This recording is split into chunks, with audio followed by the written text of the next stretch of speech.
Hey YouTube, today we're out on the range with the G45 EOTech magnifier and the Unity Tactical Fast System and a T2 aim point. And this is a 5x magnifier. A lot of people have discussed point of impact shift with magnifiers, and today we're going to put that to the test. I've got our target set up here, and I'm going to back off to 50 yards. I have kind of done a rough zero of the optic, and it should be close enough for us to test this theory on shift. What I'm going to do is I'm going to fire 5 rounds without the magnifier deployed in, I guess, operational position, because it's going to be on the gun. It just won't be magnifying our target and dot. And then I'm going to fire 5 rounds with the magnifier deployed in use and see if we get a shift from that. And then a lot of people have said that you have to zero the dot in the magnifier to prevent a shift. So what I'm going to do is purposefully misalign that dot.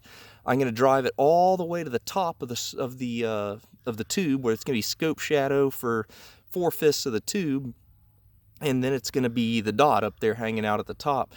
And then what I'm going to do is fire 5 rounds like that, and then without lowering it, I'll push it to the left until it's just kind of in a little corner hanging out upper left, grossly misaligned. And I'm just shooting IMI M193, and we're again shooting from 50 yards. I'm going to be prone off the magazine.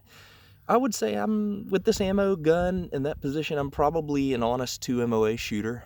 So I'm expecting about a 1 to 1.5 inch group down here if there's no shift. Anyway, you're going to watch it in real time, and like I said, first of all, it's going to be 5 rounds with just the red dot, no magnifier. Then it's going to be 5 rounds with the magnifier, and then it's going to be 5 rounds with the dot misaligned up in the window, and 5 rounds with the dot misaligned up and all the way to the left in the window. And if there's some wind kicking up like that, I'm just going to pause and let it blow on through.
All right, YouTube.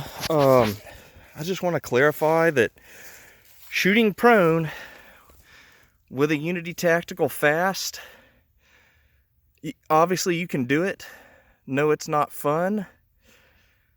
Okay, one thing to note with a G45 magnifier, when you push the dot all the way up in the tube, you don't get scope shadow like you do on a G33. I discovered that just now. What it does is obviously the dot moves very high in the window and it blurs. And so it ended up in the upper third area, and then I pushed left and it ended up kind of in the upper left quadrant. But anyway, you can see what we did here. To me, if we had some shift, you know, I'm gonna have to just watch the video along with y'all to see what kind of shift we had, if any, or if this is just random dispersion of the group. You know, I don't know. So, you know, if they all seem to be landing in a different spot, in different configurations, if you will, you know, we'll learn about it together. But so far, I'm very happy with that. It doesn't look like shift is an issue at all. The T2 dot has about a 2 MOA parallax to it. And so, you know, we're pretty well within that, I'd say. Even if we are getting shift, it's within the aim point's parallax. So, at any rate, I'm pretty happy with that. As grossly misaligned as that dot was and as craned around as my neck was. And it's cold out here. My trigger finger's numb. Anyway, y'all, I hope you enjoyed. I hope this shed some light on the Unity Fast system and the G45 and T2. I'm really liking it. Thank y'all for watching, and y'all be safe.